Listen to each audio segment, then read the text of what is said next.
Bismillahirrahmanirrahim. Hari ini kita akan tengok penyesaran halogen daripada larutan halidanya. Saya tak perasan yang selama ni saya lupa nak buat video berkaitan dengan ini. So, saya akan buatlah. Dia punya eksperimen saya dah buat setahun yang lalu videonya. Okey, kita tengok yang ini dekat mana ya? Dekat muka surat 18 buku teks. Bersambung sehingga muka surat 19 dan eksperimennya di muka surat 20. Okay, so video bagi eksperimen ini ada dekat dalam channel saya ni. Kalau boleh tengok, saya pergi kepada channel saya. Okay, so dekat dalam playlist ni, okay, kita pergi kepada tajuk KSSM Kimia Tingkatan 5 1.1 Pengoksidaan dan Penurunan Eksperimen. Okey, so ada banyak eksperimen di situ. Dia yang terakhir ini. Bismillahirrahmanirrahim. Okey, so di sini eksperimennya.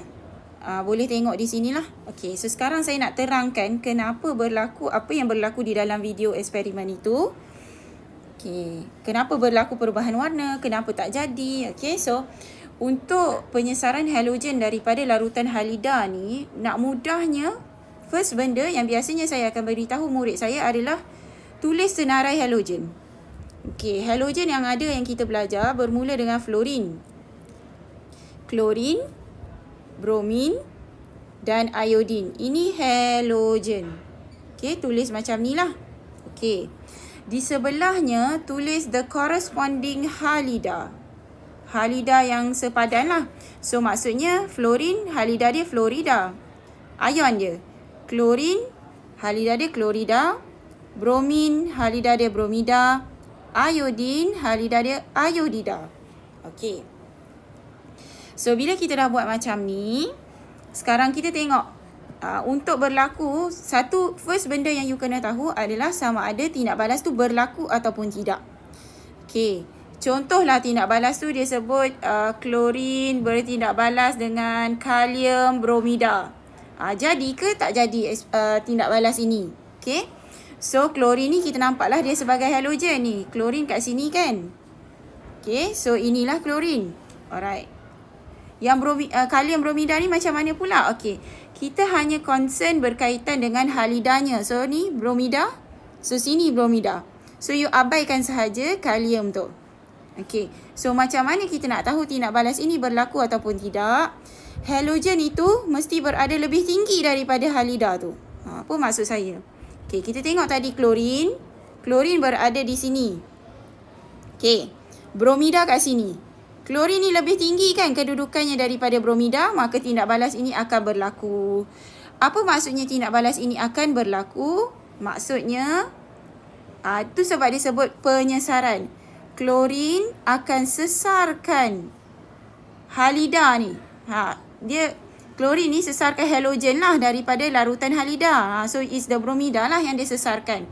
So, bila dia sesarkan bromida, so apa yang akan berlaku? Dia ambil K tu. So, jadilah KCl. Nampak? Klorin ni dia sesarkan, dia tendang keluar bromida tu. Dia jadilah KCl.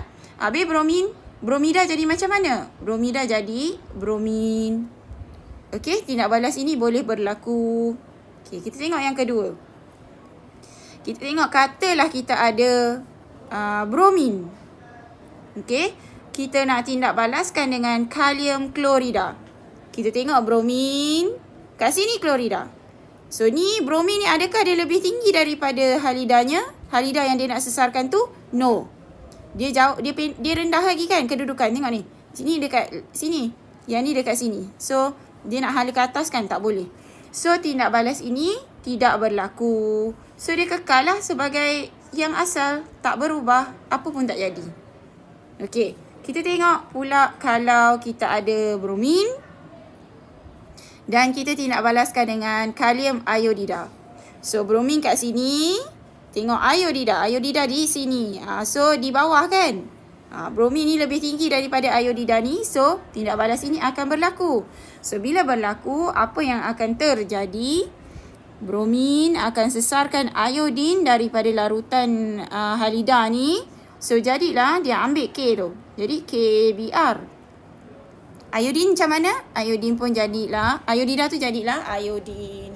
Okay, so itu konsep yang mesti kita understand. So again, nak mudahnya, tulis sahaja halogen, dan tulis halida di sebelahnya. Okay, so bila tulis halogen dan halida ni, kita boleh nampak dah. Kalau dia sama level lagilah tak boleh. Dia tak boleh tindak balas dengan diri sendiri. Contoh klorin dengan kalium klorida. Dia pun tidak boleh berlaku juga tindak balas ini sebab dia selevel, satu level. Dia punya syarat nak berlaku halogen ni mesti berada lebih tinggi daripada halida tu. Tu paling mudahnya nak saya explain lah.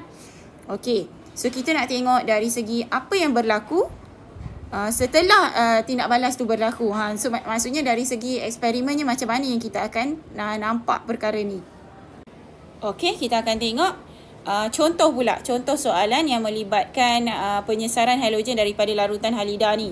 Okay, so kalau perasan sebelum ni saya ada tulis ada inclusion of fluorine dan fluorida. Saya masukkan fluorine dan fluorida. Sebenarnya itu untuk bagi you faham sahaja.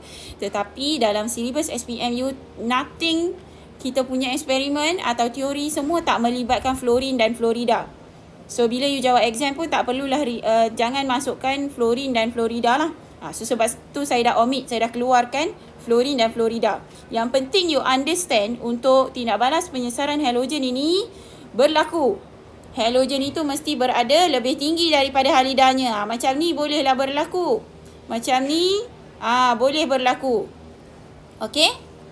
Dia boleh berlaku macam tu. So kita tengok satu contoh soalan. Okay, so kalau saya ada klorin ditindak balaskan dengan kalium bromida. Okay, kita tengok ni, klorin kat sini, bromida kat sini. Boleh tak berlaku? Boleh. So kalau berlaku, apa yang akan terjadi? Klorin akan sesarkan bromin daripada larutan halida dia, iaitu kalium bromida ni. Bila dia sesarkan bromin, maksudnya dia campak keluar bromin tu. Itu bahasa kasar dia lah. So bromin pun tinggallah seorang-seorang. Habis apa jadi pada kalium? Klorida tu ambil lah kalium tu. Itu yang jadi kalium klorida plus bromin sebagai hasilnya. Okay, so kita perlu seimbangkan persamaan ni. Kalau kita seimbangkan, dia jadi macam ni lah. Okay, so ini menunjukkan kita tahu bahawa tindak balas ini berlaku. Macam mana kita nak explain pula dari segi redox? Dari segi redox kita boleh explain dalam dua cara, iaitu sama ada pemindahan elektron ataupun perubahan nombor pengoksidaan. So kita tengok dari segi nombor pengoksidaan dulu, sebab itu lebih senang untuk kita lihat. Okay, so kalau kita tengok kat sini, klorin ni adalah satu unsur. So nombor pengoksidaannya adalah kosong. Di sini bromin dalam kalium bromida, dia adalah ion bromida kan? So bila dia ion bromida, maksudnya nombor pengoksidaan bromin di sini adalah negatif 1. Di sini kalium klorida, ini pun adalah ion klorida sebenarnya kan? So nombor pengoksidaan klorin dalam kalium klorida adalah negatif 1. Yang ini pun unsur, maka nombor pengoksidaan bromin di sini adalah kosong. So kalau kita tengok, okay, nampak ke tak? Klorin ni nombor pengoksidaan dia dah jadi negatif 1. Apa dah jadi dengan nombor pengoksidaan klorin? Nombor pengoksidaan dia berkurang daripada kosong pergi ke negatif 1. So dah berkurang lah. Maka klorin ini mengalami penurunan. Betul tak? Maka klorin adalah ejen pengoksidaan. Okey. Macam mana pula dengan bromin dalam kalium bromida ni? Nombor pengoksidaan bromin di sini berubah daripada negatif 1 kepada kosong. So dari negatif 1 pergi ke kosong, maksudnya nombor pengoksidaan meningkat sebab dia makin positif kan nilai tu. Okey, so nombor pengoksidaan bagi bromin di sini meningkat. So bromida ni mengalami pengoksidaan. Maka bromida adalah ejen penurunan. So macam mana kita nak tulis setengah persamaannya pula? Bila kita tulis setengah persamaan, kita akan nampak dari sudut pemindahan elektron itu. Okey, kita ada klorin. Okey, saya akan tulis dia sebagai atom dulu ya. Klorin. Okey, klorin ni nampak sini, klorin. Dia jadi apa kat sini? Dia jadi klorida. So kita tulis dia jadi klorida. Apa klorin perlu buat untuk dia jadi klorida? You remember, klorin adalah satu atom bukan logam. So kalau kita tengok bilangan nombor protonnya atau bilangan proton bagi atom klorin adalah 17. So bilangan elektronnya bagi atom klorin juga 17.